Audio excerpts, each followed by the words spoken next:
एबे आसतु राशिचक्र नवम राशि धनु राशि 2026 मसीहार वार्षिक राशिफल संपर्क जानिबा। धनु राशि व्यक्ति ए वर्षटी शुभ अशुभ मिश्रित फलदायक हम।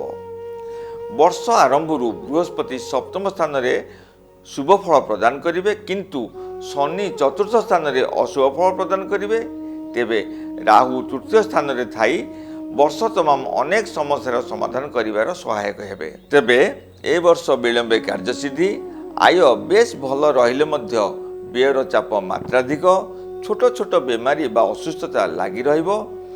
तेबे भी सुस्वास्थ्य बजाय रहिबो। आपणकर समयर अपव्यवहार कुसंग आपणक जीवन में समस्या सृष्टि करिवो।